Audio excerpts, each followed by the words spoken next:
Good morning, everyone. Uh, Let me start today the Han-Banach separation theorem.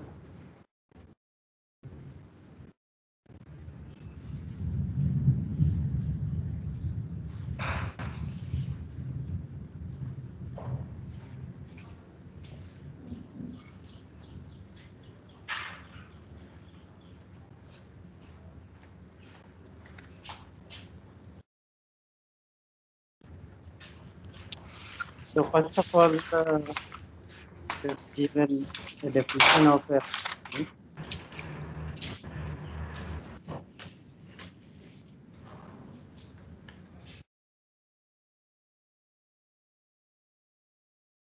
so suppose V is any norm linear space, the a real norm linear space.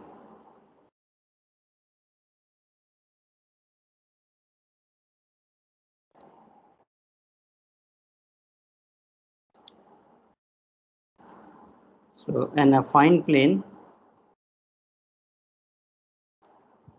affine hyperplane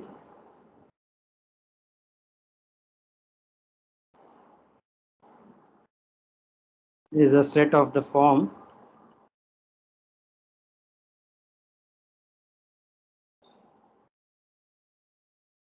h equal to x in V, such that f of x equal to alpha, where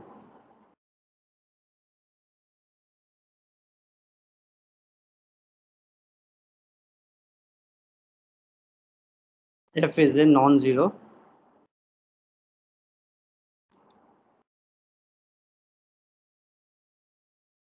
linear functional on V, and alpha is some real number. Right? So if you take any non-zero linear functional and then you look at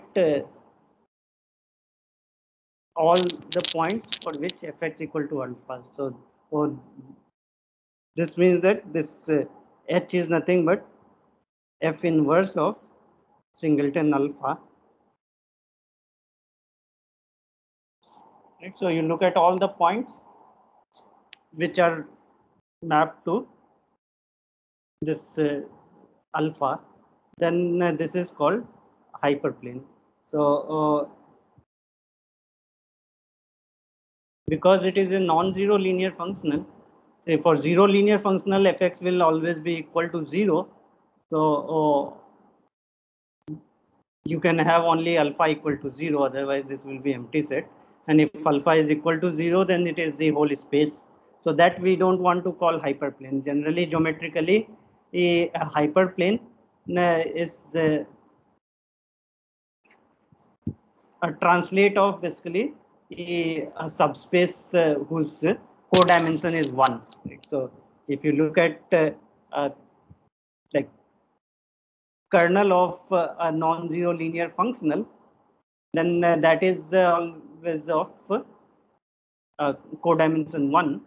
So if you have n-dimensional subspace vector space V, and then if you look at a non-zero functional, then by Rank-Nullity theorem, you know that the kernel of f will be equal to n minus 1. So, and this in general, even if it is infinite dimensional, then you can say that codimension is 1. So this is the definition of affine hyperplane. When we say hyperplane, then it is fx equal to 0, but affine means that you can translate that, and in this case it need not be a subspace. So now one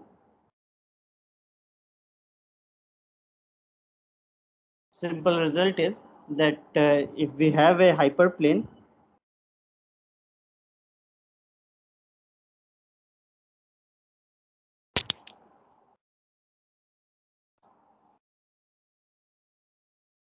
it's called affine hyperplane. So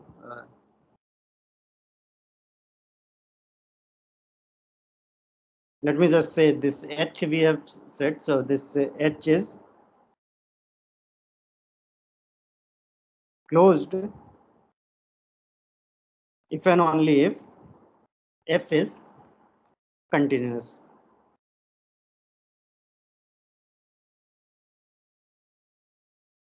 So this affine hyperplane will be closed if and only if this linear functional is continuous. So one way is very simple. So if F is continuous, then of course F continuous implies this F inverse of singleton alpha. This is closed. This is just by the continuity, since singleton alpha is closed.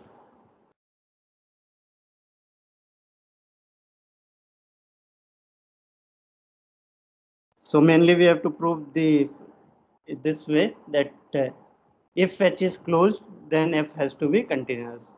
So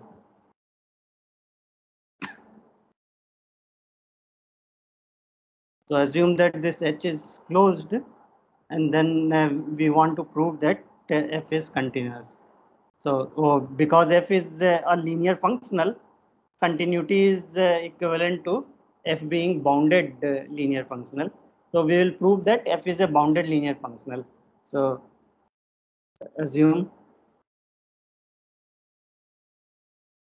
that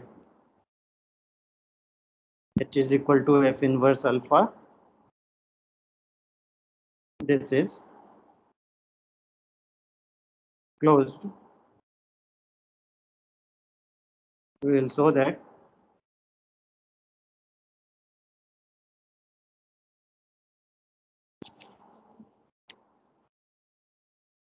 F is bounded functional and hence continuous.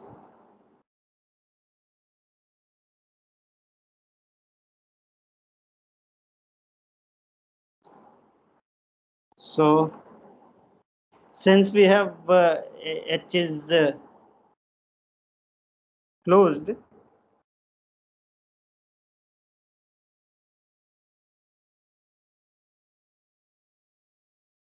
H complement will be open.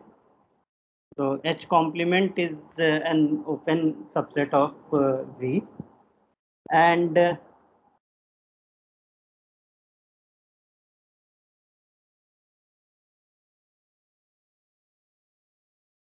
also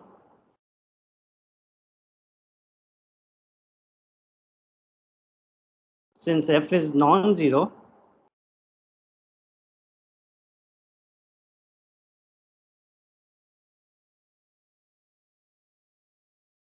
we will get that this is non-empty.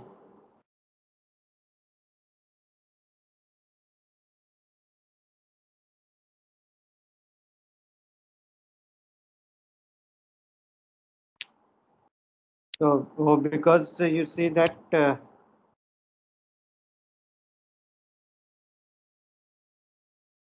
so if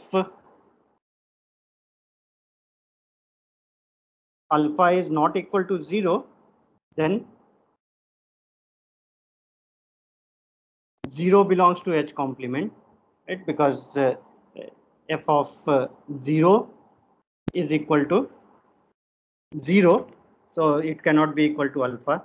So if alpha is any non-zero scalar, then 0 will be in H complement, and if alpha is equal to 0, then because f is non-zero,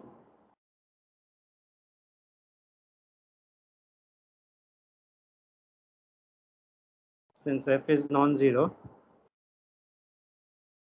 there exists some x in V such that fx is not equal to 0, and this implies x belongs to H complement. Right, so this H complement is a non-empty open subset of V.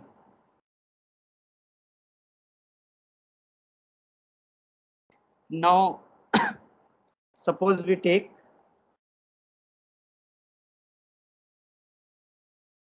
any x naught in H complement, then we know that f of x naught is not equal to alpha. So it will be either less than alpha or bigger than alpha. So without loss of generality, we can assume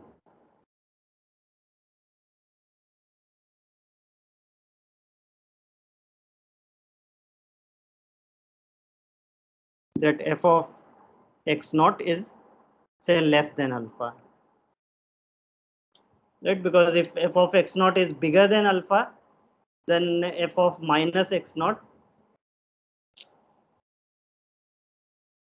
you can take, if f x naught is,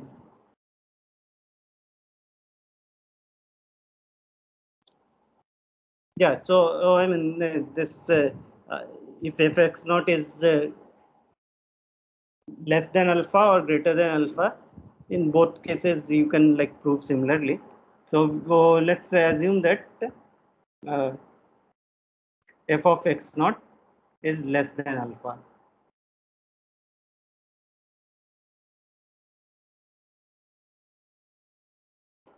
Now we'll use that H complement is open.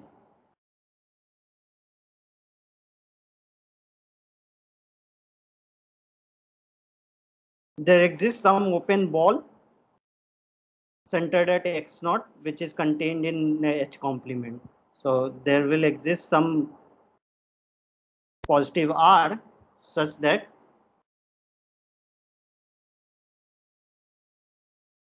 we denote the open ball by D of x naught and say of radius 2r. This is contained inside H complement. Right? This can be done because H complement is open.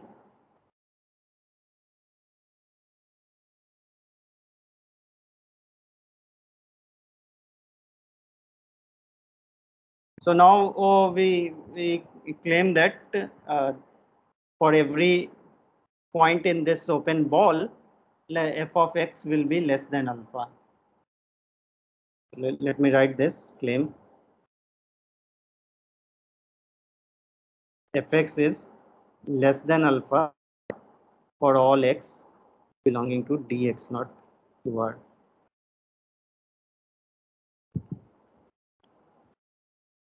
So why is this? So, so if this is not true, then there exists some x1 in dx naught 2r such that f of x1 is bigger than alpha, because it cannot be equal to alpha because it is in H complement. So if it is not less than alpha, then it will be bigger than alpha. Now let t is equal to alpha minus f of x naught divided by f of x1 minus f of x naught. So what can you say about this scalar t? We are taking alpha minus f of x naught. Numerator is positive because f of x naught is less than alpha, and f of x1 minus f of x naught, this is also positive. So t is bigger than 0. Also t is less than 1 because f of x1 is bigger than alpha. So the denominator is bigger than the numerator.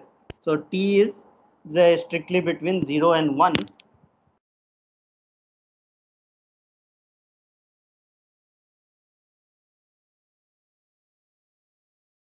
So if we take x is equal to t times x1 plus 1 minus t times x naught, then what is f of x? then this x first of all will belong to dx naught 2r. Sir, how do we know denominator is positive? Because the f of x1 is bigger than alpha and f of x naught is less than alpha. Oh, right. Yeah. So this is positive, right? So if we take x is now just a convex combination of x1 and x naught, and x1 and x naught are both in this open ball. So therefore, x will also be in this open ball. So this is because this open ball is always a convex set.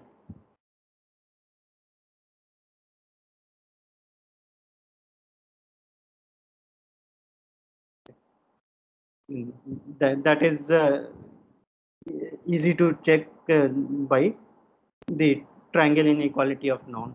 So if we take x, x is in the open ball, and then f of x should be non-zero, because we know that for every x in this, sorry, f of x should not be equal to alpha, but we will see that f of x actually is equal to alpha if we assume this, right? So, but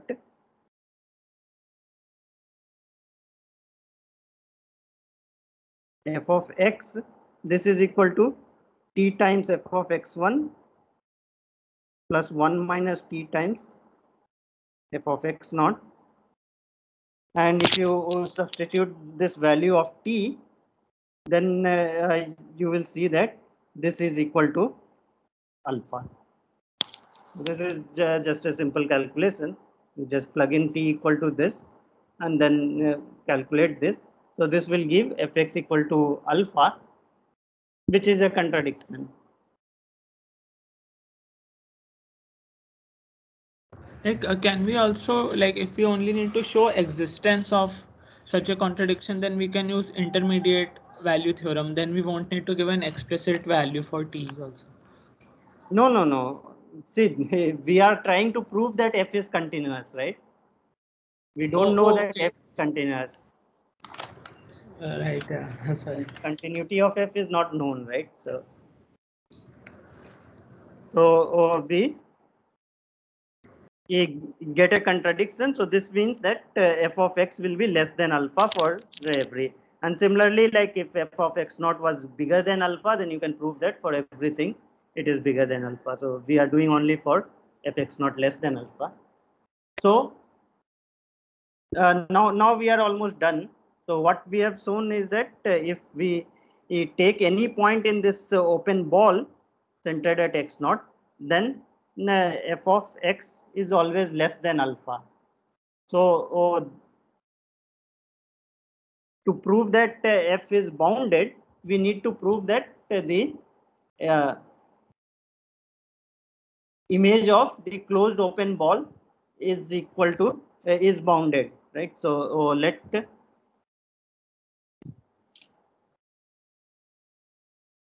no if z belongs to V such that norm z is less than equal to 1, then we want to show that mod of f of z will be bounded by some constant. So if norm z is less than equal to 1, then we have x naught plus r times z. This belongs to d x naught 2r. So 2r we took so that we get this in the open ball. Otherwise, if you took here r, then you can take r by 2 here and you can do. So x naught plus r times z, this is in the open ball of radius 2r, and therefore f of x naught plus rz will be less than alpha, right? Because everything in this f of x is less than alpha, and this implies f of z will be less than alpha minus f of x naught divided by r. right? So we have got a bound. So f of z is less than this thing, and of course once we prove f of z is less than some constant, then mod of f of z will also be less than, because you can just replace z by minus z. So this implies that mod of f of z, this is less than m for all z in this closed unit ball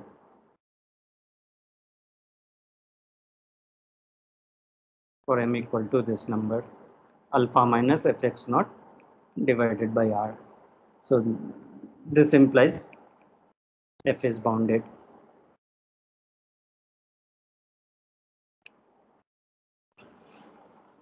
Is that okay?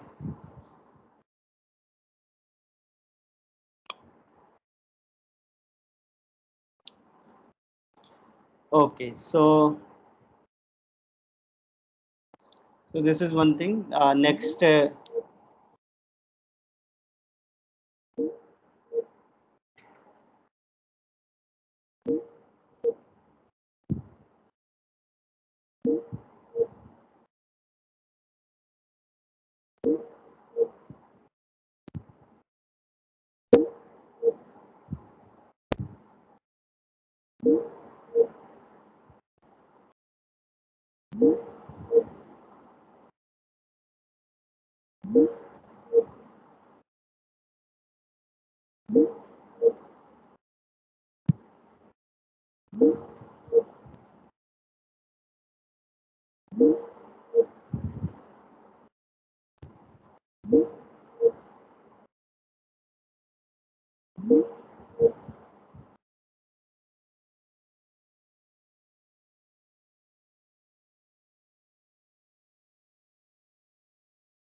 sorry, I had lost my connection. So this proves this proposition. Next one is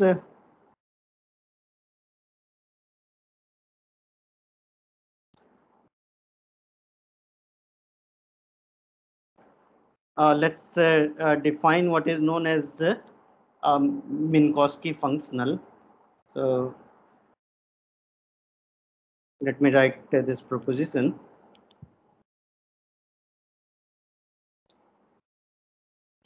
Let C be an open and convex set in a real nonlinear space V such that 0 belongs to C. So the 0 vector is in C and C is open and convex. And for X belonging to V, define P of X is equal to infimum of all alpha positive such that alpha inverse X, this is in C. Right, so we are looking at infimum of all the positive real numbers such that X by alpha belongs to this C. So this P is called Minkowski functional on C. Let me just mention that.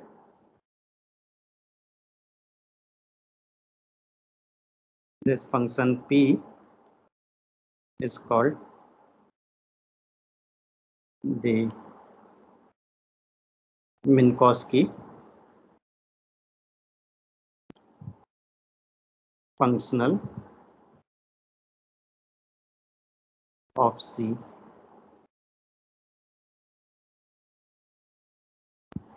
So then what we get is, then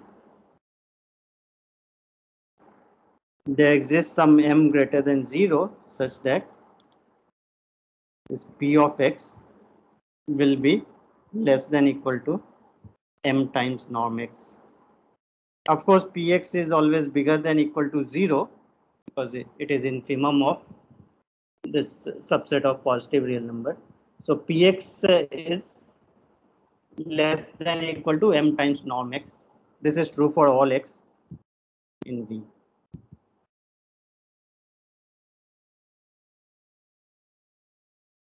Also,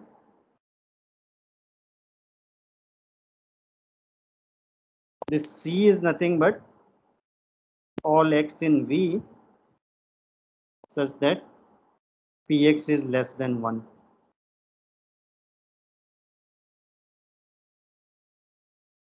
So this set C can be written as this such that all X such that Px is less than 1. Also, this P is satisfies the properties of what we defined as convex functional. And P is a convex functional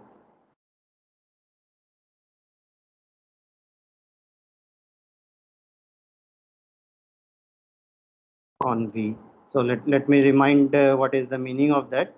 So this means that P of Tx will be equal to T times Px for every T bigger than 0, and P of X plus Y is less than equal to Px plus Py.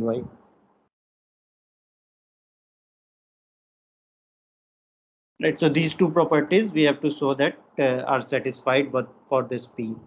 So this Minkowski functional, this is defined for any open convex set containing the origin, and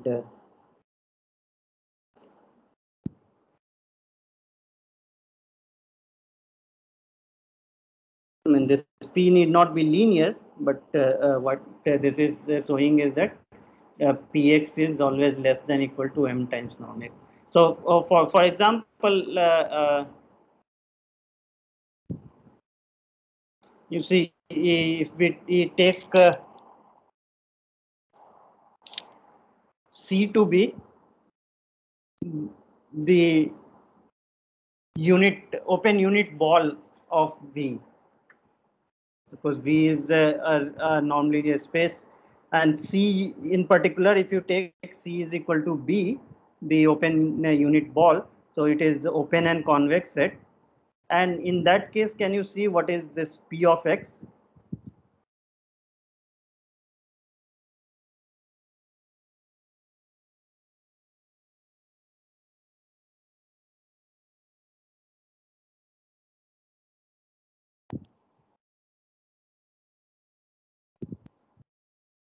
Can anyone tell what will be P of X if I take C to be the unit ball.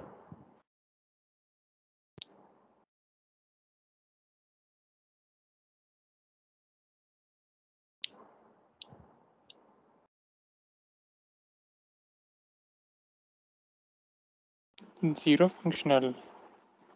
No. See, what is the meaning of, in that case, alpha inverse x or x by alpha belonging to C? That norm of x by alpha is less than equal to 1. Is less than 1. See, I am taking the open unit ball, right? So norm of x divided by alpha less than 1. That means what? Alpha should be bigger than norm x, right? So for every alpha bigger than norm x, we get that x by alpha belongs to the unit ball. So what is the infimum of those alphas? Norm x. Norm x, right? So if I take the open unit ball, then this Minkowski functional is nothing but norm of x only. So in that case, you can take m to be equal to 1, right? Norm x is less than equal to norm x. And you see that px less than 1 is same thing as norm x less than 1, which is the open unit ball, right? So this, let me just write this remark so that you remember that. So what this does is that this Minkowski functional, it makes in some sense any like open convex set into the unit ball of that, right? Because you see, I am writing px less than 1, right? So this px is something like the norm on that, and then this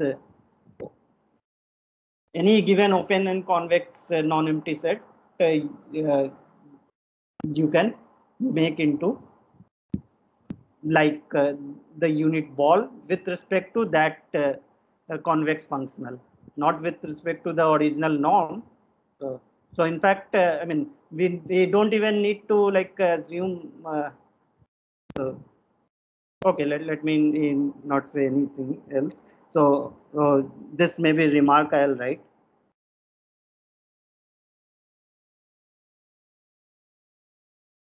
If C is the open unit ball of V, then Px is equal to norm x.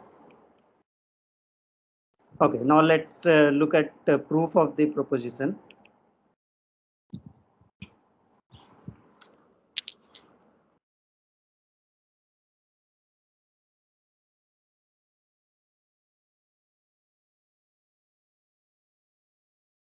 So we have C is open,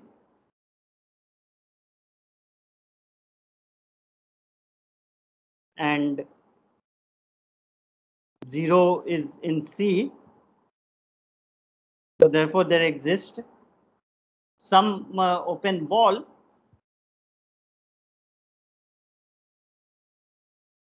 there exists some r bigger than 0 such that this open ball of radius 2r is contained inside C. Okay, so if we take any x in V,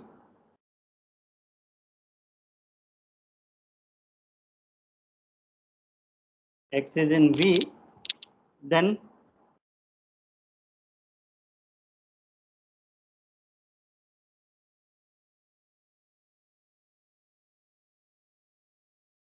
what can we say about r times x by norm x?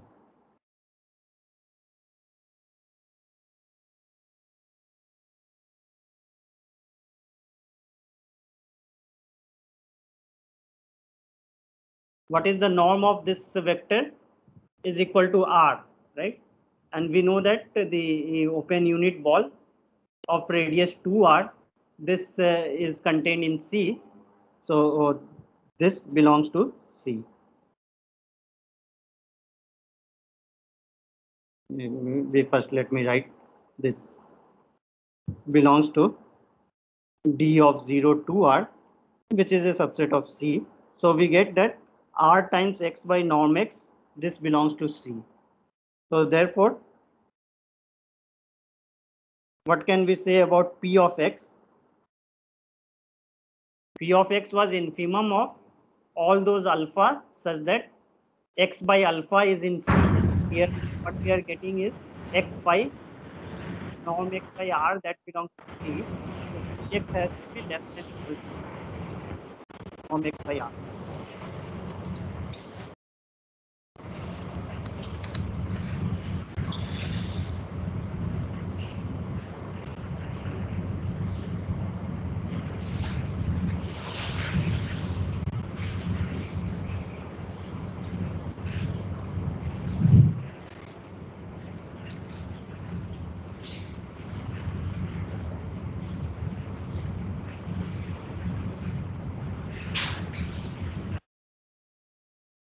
Okay. So Px is less than equal to norm X by R. So this proves the first claim that we said, that Px is less than equal to m times norm X, right?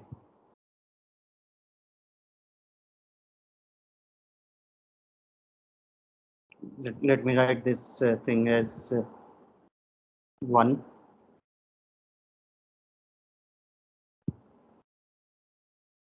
Which proves 1.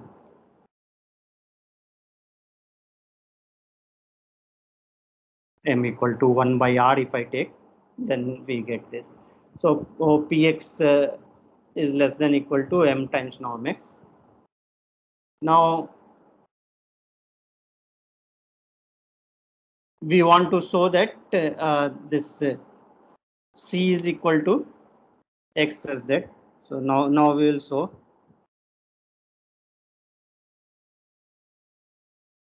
C is equal to X in V such that Px is less than 1. So how do we show this? So suppose we take any X in C,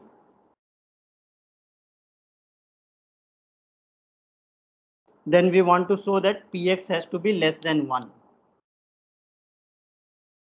So if I take any X in C, since C is open,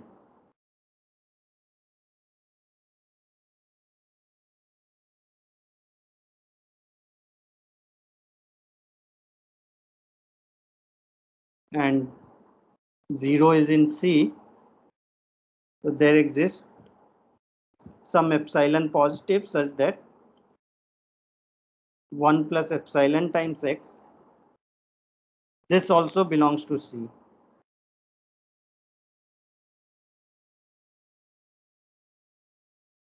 Right, if X is in C, then if I write X plus epsilon X, that will also be in C, because there is some open ball containing this X, which is inside C. So 1 plus epsilon X belongs to C. So this implies what? Px will be less than or equal to 1 by 1 plus epsilon. Again, just using the definition of Px as infimum. So Px is less than equal to 1 by 1 plus epsilon, which is less than 1. So Px less than 1 we got. So if X is in C, then Px has to be less than 1. Conversely, we have to show that if Px is less than 1, then X has to be in C. So conversely, Sir, why this 1 plus epsilon x belonging to C? okay, so 1 plus epsilon X is X plus epsilon times X, right? And we have, because this C is open, so there will exist some open ball. So there is some radius R such that Bxr is contained in C, right? So what does that mean? That means that if you would take x plus, basically what is the distance between 1 plus epsilon x and x?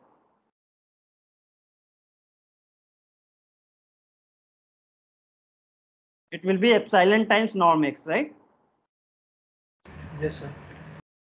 So the distance between these two is epsilon times norm x, and as epsilon tends to 0, that becomes tends to 0, right?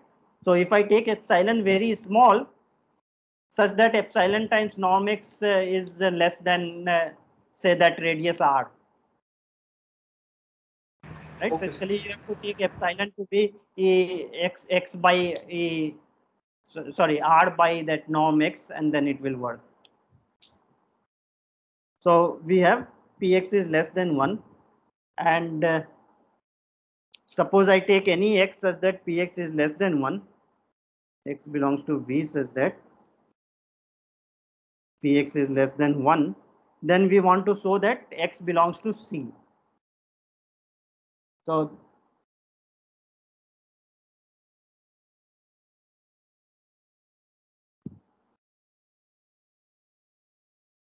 if px is less than 1,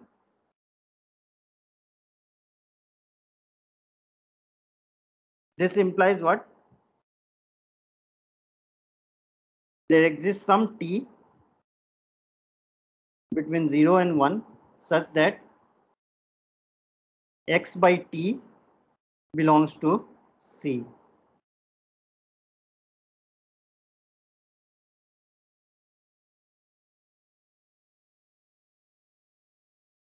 Right? Because if like for every t in 0, 1, x by t is not in C, then the infimum of that alpha such that x by alpha belongs to C, that will be bigger than equal to 1.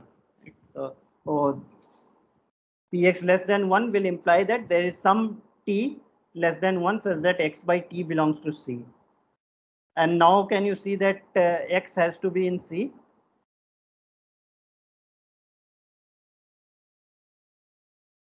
So then x can be written as t times x by t plus 1 minus t times 0. This belongs to C since C is convex. And of course, we know that 0 belongs to C. So this is just a convex combination of these 2 points x by t and 0, which are both in C. So therefore, x belongs to C. So we have proved that C is equal to this, all those x such that px is less than 1. Now we have to prove the two properties of convex functional.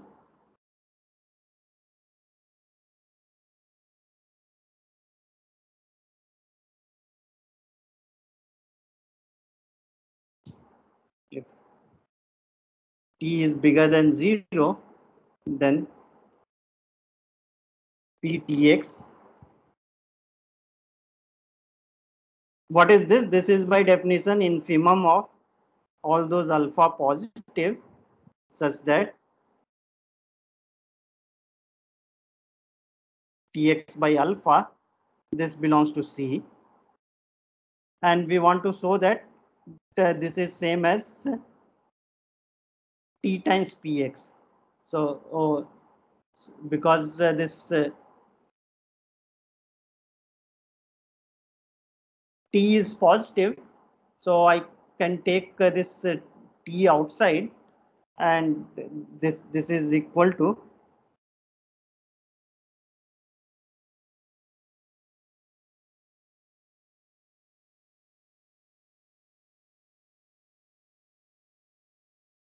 t times the infimum of all,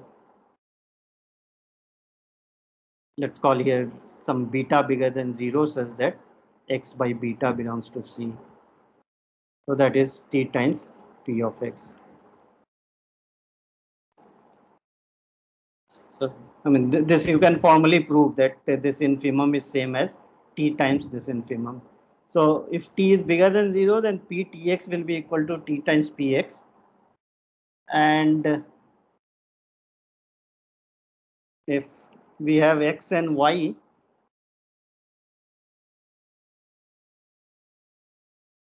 are any two vectors in V, then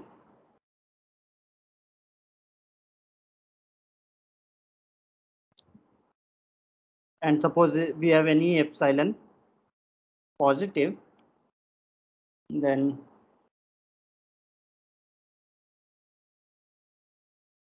if I look at x by px plus epsilon, this has to be in C, and similarly y by py plus epsilon, this is in C. Right? Because if I take anything bigger than px, so we get these elements are in C, and therefore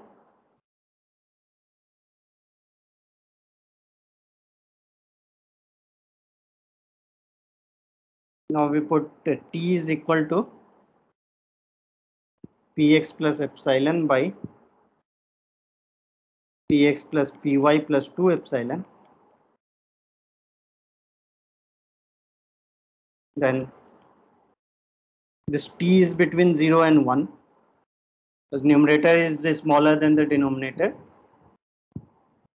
and everything is positive. So t is strictly between 0 and 1. And since C is convex,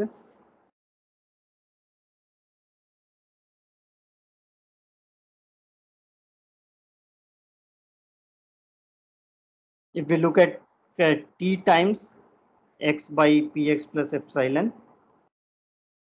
plus 1 minus t times y by py plus epsilon, this has to be in C. But what is this? If you put t equal to this thing is nothing but x plus y divided by px plus py plus 2 epsilon. So we get that x plus y divided by px plus py plus 2 epsilon, this is in C, and this will imply that p of x plus y has to be less than equal to this px plus py plus 2 epsilon. But this is true for any epsilon positive, so this implies the px plus y is less than equal to px plus py.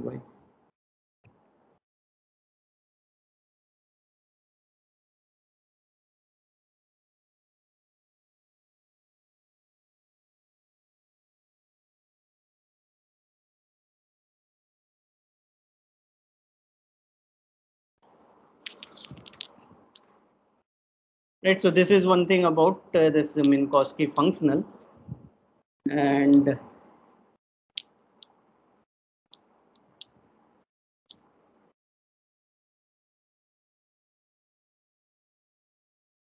now we have one more proposition which will follow from the previous Hahn-Banach theorem. So,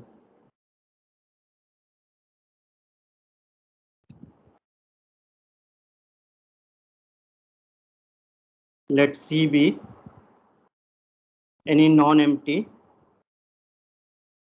open convex set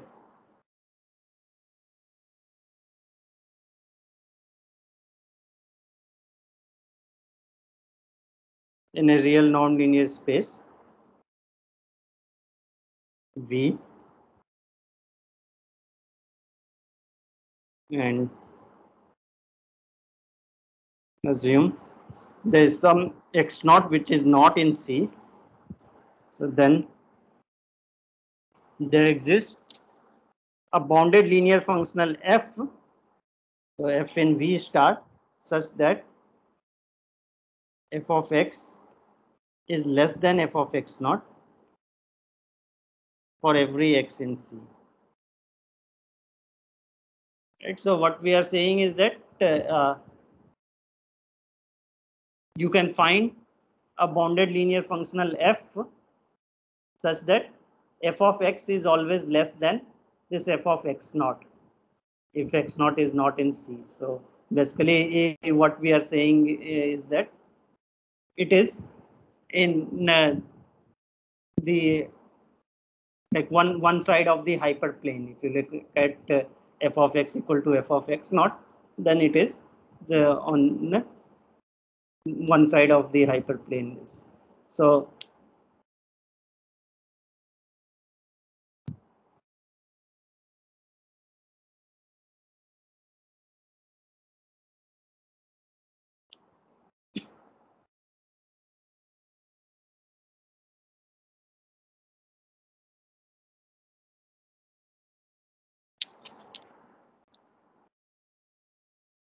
so first thing to note is that we may assume that 0 is in C.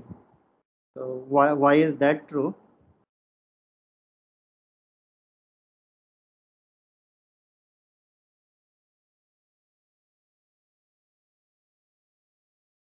Zero belongs to C.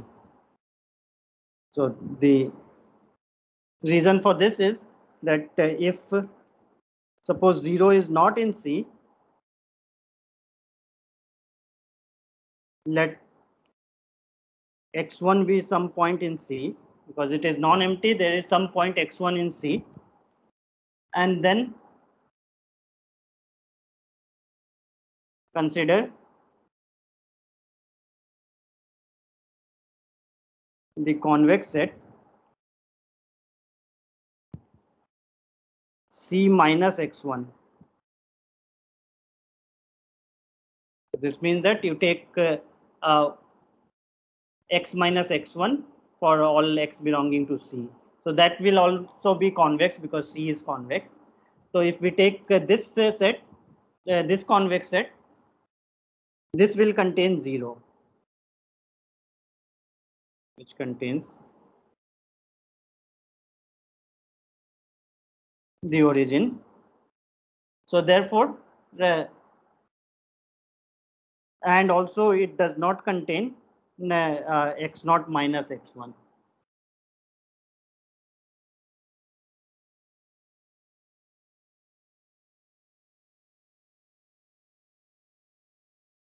Because C is not in x1, x naught is not in C, so it does not contain x naught minus x1. So if f belongs to V star such that f of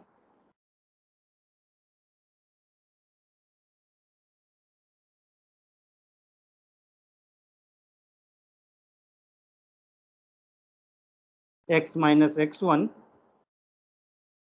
is less than f of x naught minus x1,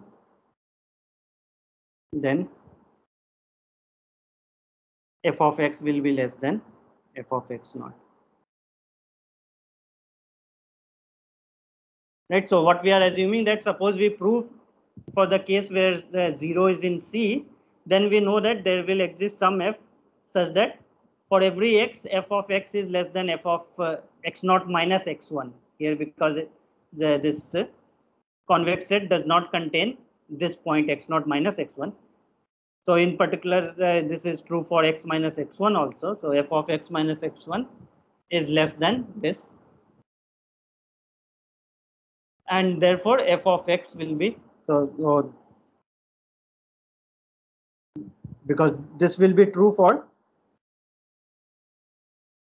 right. So we have f such that this is true for all x belonging to C minus x1.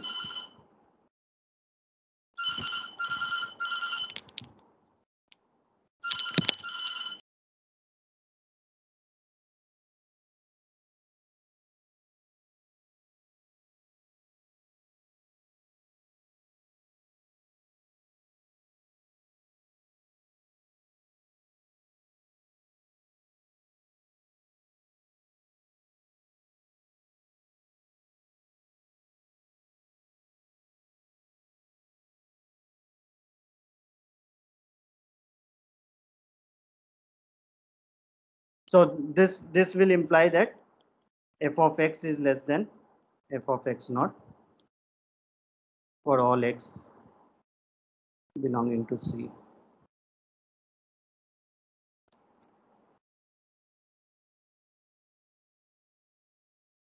Sorry, here I should write for all x in C. Because if x is in C, then x minus x1 belongs to C minus x1. So we know that there exists some f such that f of y is less than f of x naught minus x1 for all y in this convex set C minus x1. So we get this, and therefore we get this. So okay. So now how do we prove for the case that C contains the origin? So we just take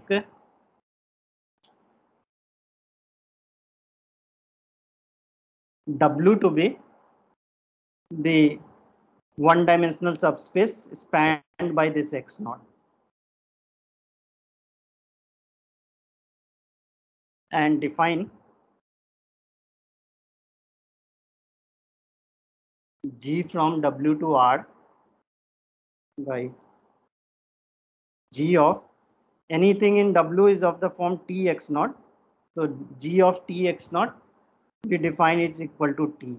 Basically, we define G of x naught is equal to 1 and then extend it to W linearly. So we get G of T x naught is equal to T. So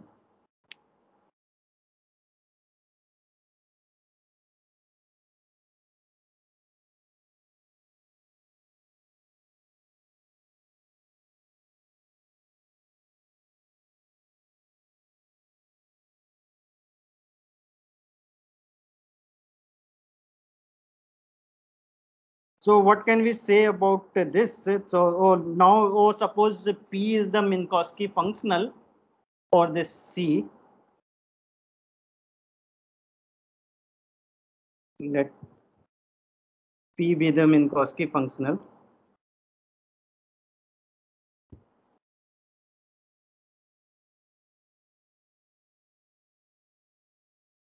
of C. Then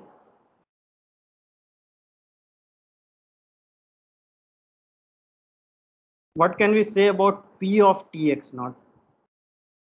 So I claim that P of Tx naught is bigger than equal to T. This is because 1 by T times Tx naught, this is x naught, which is not in C. Right? So if I take alpha is equal to T, then alpha alpha inverse Tx naught, that is not in C. So therefore the infimum will be bigger than or equal to this alpha equal to T. Right? So P Tx naught is bigger than equal to T. So therefore we get that G of Tx naught, which is equal to T, is less than equal to P Tx naught. And we know that any Minkowski functional is a convex functional. So now we can apply our Hahn-Banach theorem.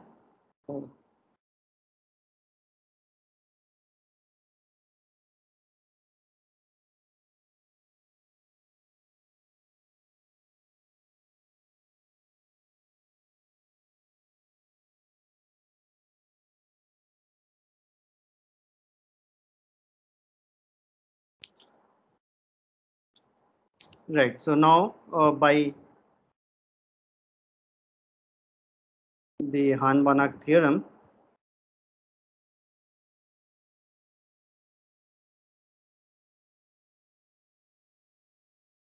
there exists some f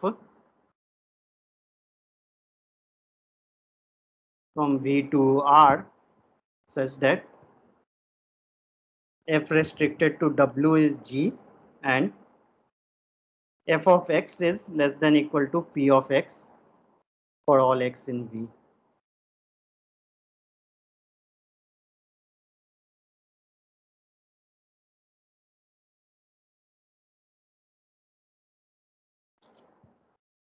So then since we know that P of x is less than equal to m times norm x,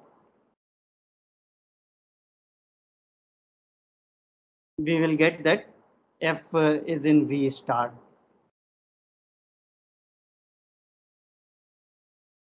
This f is also linear. This is linear functional f such that it is extension of G and fx is less than equal to Px. So fx will be less than equal to m times norm x for all x in V. That will imply that f is a bounded linear functional. So f is in V star. And if x is in C,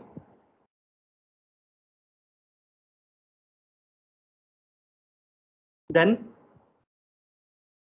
fx is less than equal to Px. But what we know is that C is same as all those x for which Px is less than 1. So if x is in C, Px has to be less than 1. So this implies that fx is less than 1, but 1 is nothing but G at x naught, which is also equal to f of x naught, because f is extension of G. So we get that for every x in C, fx is less than fx naught. So therefore fx is less than fx naught for all x in C. So we got a bounded linear functional f which satisfies fx less than fx naught for all x in C. So after this, in the next class tomorrow, I'll prove what is known as Hahn-Banach separation theorem.